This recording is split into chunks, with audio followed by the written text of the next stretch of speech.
प्रधानमंत्री मोदी का हिसाब सिर्फ आतंकवाद के मामले में ही क्लियर नहीं है कि छेड़ोगे तो छोड़ेंगे नहीं, बल्कि भारत के हितों और भारतीयों के हितों के मामले में भी एकदम क्लियर मामला है कि भाई कायदे में रहोगे तो फायदे में रहोगे। और अब तो इस मामले में उन्हें डोनाल्ड ट्रंप का भी पूरा साथ मिल रहा है। और इसलिए आप देखिए कि भारत के मामले में चीन की मदद करने की बातें करने वाले बांग्लादेश की कट्टरपंथी सरकार को ऐसा डोज दिया है पीएम मोदी ने कि मोहम्मद यूनुस और कट्टरपंथी दोनों में हाहाकार मच गया।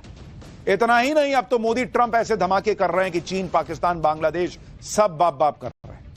आज आपको इस सब के बारे में विस्तार से बताऊंगा, लेकिन पीएम मोदी के एक्शन से मचे बवाल की पहले एक झलक देखिए, फिर बताता हूं कि बांग्लादेश के साथ पीएम मोदी ने क्या गेम किया है।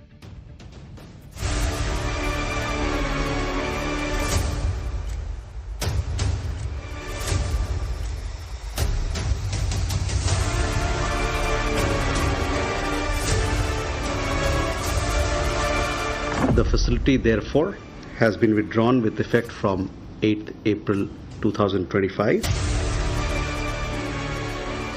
I did a 90-day pause for the people that didn't retaliate. सबसे पहले बात बांग्लादेश के अंतरिम पीएम मोहम्मद यूनुस की, जो चीन के कंधे पर चढ़कर उछलने की कोशिश कर रहे हैं। लेकिन प्रधानमंत्री मोदी ने एक ही झटके में मोहम्मद यूनुस को उनकी जमीन दिखा दी और बता दिया है कि कायदे में रहते तो फायदे में रहते। भारत ने बांग्लादेश को दी गई ट्रांसशिपमेंट फैसिलिटी को छीन लिया।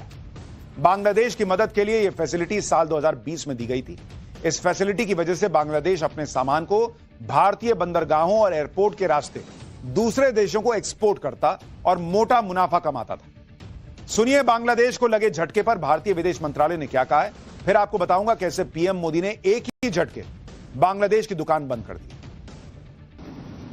The transshipment facility extended to Bangladesh had over a period of time resulted in significant congestion at our airports and ports. Logistical delays and higher costs were hindering our own exports and creating backlogs. The facility, therefore, has been withdrawn with effect from 8th April 2025. Bharat सरकार के इस फैसले से बांग्लादेश को कैसे झटका लगा है, इसके बारे में आपको आगे विस्तार से बताऊं। पहले यह भी समझ लीजिए कि आखिर यह ट्रांसशिपमेंट फैसिलिटी होती क्या है जिससे बांग्लादेश में हाहाकार मच गया है। ट्रांसशिपमेंट वो सुविधा है जिसमें एक देश से निकला हुआ माल सीधे डेस्टिनेशन कंट्री तक नहीं जाता है, बल्कि पहले किसी तीसरे देश के बंदरगाह या सीमा से होकर गुजरता है, फिर तीसरे देश से माल को जहाज में डालकर, ट्रक में, ट्रेन में लादकर आगे भेज देते हैं। आसान भाषा में कहें तो एक देश से दूसरे देश को निर्यात के दौरान बीच में पड़ने वाले तीसरे देश के बंदरगाहों, हवाई अड्डों या सड़क को इस्तेमाल करने की सुविधा को ट्रांसशिपमेंट फैसिलिटी कहते हैं। भारत ने बांग्लादेश के खिलाफ यह कदम तब उठाया जब बांग्लादेश पहले ही ट्रंप के टैरिफ वॉर की मार से उबरने का रास्ता तलाश रहा है। बांग्लादेश की दिक्कत यह है कि उसे अब एक्सपोर्ट के लिए अपने ही देश के एयरपोर्ट और बंदरगाहों पर निर्भर रहना होगा। लेकिन बांग्लादेश के बंदरगाह और एयरपोर्ट पहले ही भीड़भाड़ और सीमित क्षमता से जूझ रहे। दूसरी तरफ भारतीय बंदरगाहों की तुलना में बांग्लादेश के बंदरगाहों की कनेक्टिविटी कम है, जिससे शिपिंग में लगने वाला समय और लागत बढ़ जाएगा। इससे बांग्लादेश के स्मॉल और मीडियम एक्सपोर्ट्स को मोटा नुकसान होगा, क्योंकि बांग्लादेश को अपने यहां से एक्सपोर्ट करने में भारत की तुलना में करीब 3 गुना ज्यादा खर्च करना पड़ता है। ऐसे में अब जब बांग्लादेश सारा एक्सपोर्ट अपने एयरपोर्ट और बंदरगाहों से करेगा तो पहले ही टैरिफ वॉर से करा रहा बांग्लादेश का कपड़ा उद्योग बाप बाप करने लगेगा, उसको सबसे ज्यादा मार पड़ेगी, जिसके एक्सपोर्ट की बांग्लादेश की इकोनॉमी में हिस्सेदारी 80% से अधिक है। बांग्लादेश के कपड़े और दूसरे प्रोडक्ट्स का सबसे बड़ा बाजार यूरोप और अमेरिका में। यूरोप में बांग्लादेश से हर साल $2500 करोड़ का एक्सपोर्ट होता है, तो अमेरिका में करीब $1500 करोड़ का एक्सपोर्ट। लेकिन भारत की तरफ से मिलने वाली ट्रांसशिपमेंट सुविधा बंद होने से डिलीवरी में देरी होगी, कीमतों में बढ़ोतरी होगी, जिससे इन बाजारों में बांग्लादेश की हिस्सेदारी कम हो सकती है। यानी बांग्लादेश बाप बाप कर देगा बॉस। नरेंद्र मोदी ने ऐसा कदम उठा दिया और बनो चीता।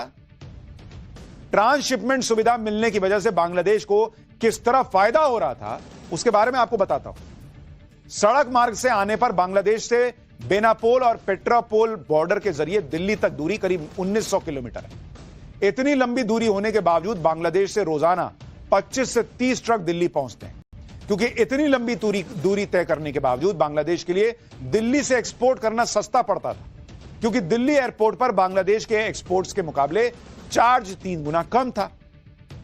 उदाहरण के लिए ढाका के एयरपोर्ट से यूरोप के किसी डेस्टिनेशन तक 1 किलोग्राम कपड़ों को ले जाने में $3 यानी करीब 258 करोड़ रुपए का खर्च आता है।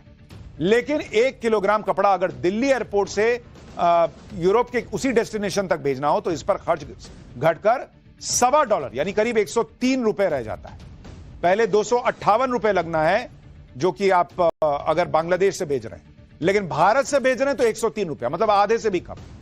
यानी अब बांग्लादेश को हर किलोग्राम के एक्सपोर्ट पर करीब करीब 155 रुपए का नुकसान होगा। और दिल्ली एयरपोर्ट के सूत्रों के मुताबिक रोजाना करीब 1500 टन यानी 15 लाख किलोग्राम बांग्लादेशी प्रोडक्ट्स का एक्सपोर्ट पश्चिमी देशों को होता है। ऐसे में बांग्लादेश को अब हर रोज 23 करोड़ से ज्यादा का नुकसान तो सिर्फ दिल्ली एयरपोर्ट तक नहीं पहुंच पाने की वजह से होगा। डेली 23 करोड़। रिपोर्ट्स के मुताबिक शिपमेंट फैसिलिटी बंद होने से बांग्लादेश की एक्सपोर्ट कॉस्ट 15 से 20% बढ़ जाएगी और उसे सालाना 17,000 करोड़ रुपए का घाटा होगा। यानी नरेंद्र मोदी सरकार का एक फैसला और बांग्लादेश के 17,000 करोड़ रुपए हो गए स्वाहा। दरअसल पीएम मोदी ने अपनी नेबर फर्स्ट पॉलिसी के तहत बांग्लादेश को छोटा भाई मान लिया और उसे ट्रांसशिपमेंट की फैसिलिटी दे दी। ठीक है, तुम मेरे यहां से कर लो, जाओ, कोई बात नहीं। लेकिन शेख हसीना के तख्ता पलट के बाद कट्टरपंथियों की भरमार वाली बांग्लादेश की सरकार संभाल रहे मोहम्मद यूनुस एहसान फरामोशी पर उतर आए थे। और पिछले दिनों चीन के दौरे पर पहुंचे मोहम्मद यूनुस ने राष्ट्रपति जिनपिंग से मुलाकात के बाद भारत को तेवर दिखाने की कोशिश की। जिनपिंग के साथ नजदीकी बढ़ाने के लिए मोहम्मद यूनुस ने चीन के लिए अपने दरवाजे खोलने का ऑफर दिया और खुद को नॉर्थ ईस्ट का गार्जियन बताने का कोशिश की थी। मोहम्मद यूनुस ये भूल गए कि पीएम मोदी नेबर फर्स्ट पर तो जोर देते हैं, लेकिन भारत फर्स्ट उसमें भी सबसे ऊपर है। उनके हर सांस में नेबर फर्स्ट से पहले नेशन फर्स्ट है। इसलिए पीएम मोदी ने मोहम्मद यूनुस को अपने अंदाज में सबक सिखा दिया। आप मोहम्मद यूनुस का वो बड़बोला बयान सुनिए जिसका हर्जाना बांग्लादेश को भरना पड़ रहा है। 7 states of India, eastern part of India, called Seven Sisters, they are landlocked country, landlocked region of India. They have no way to reach out to the ocean. We are the only guardian of the ocean for all this region.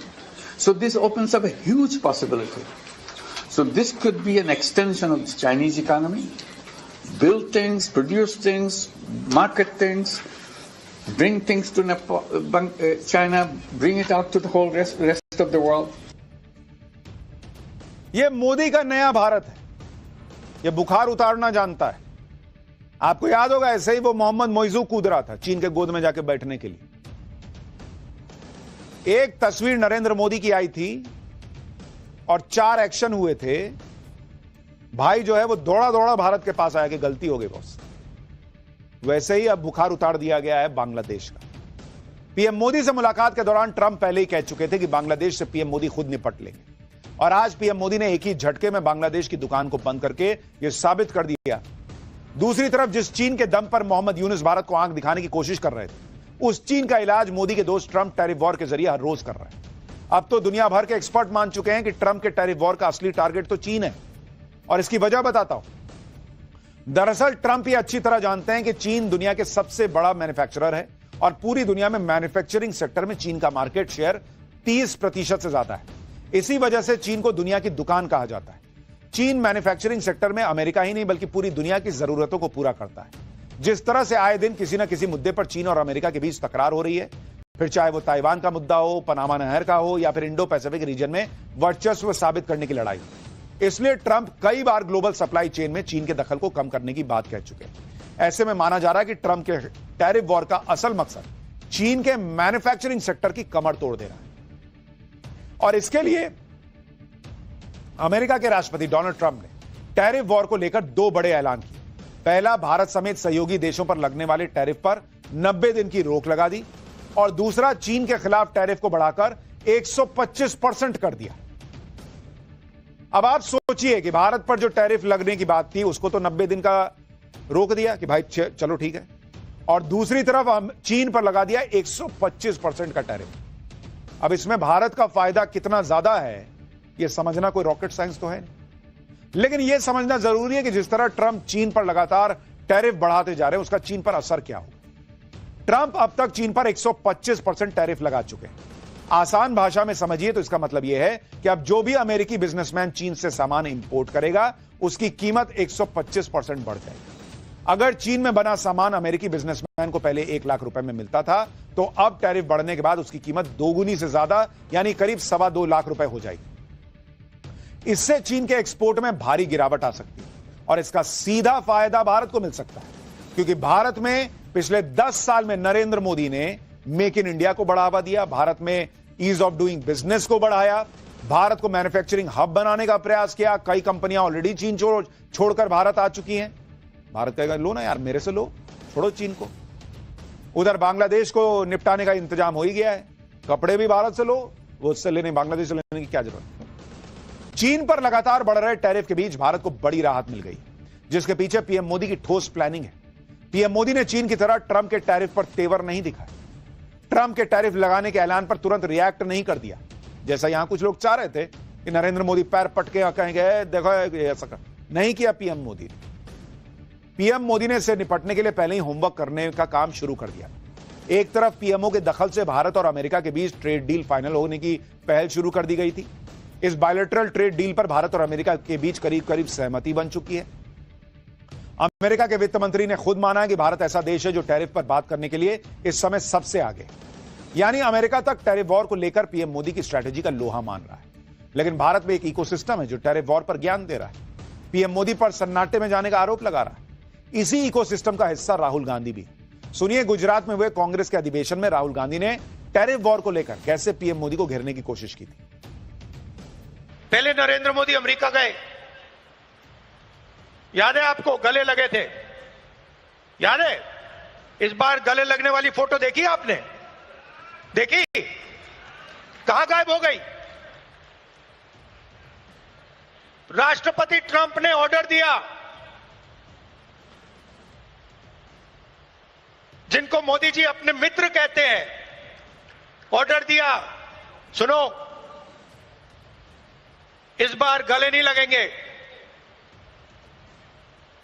इस बार नए tariff लगाएंगे। चू तक नहीं निकली, आज तक गायब है।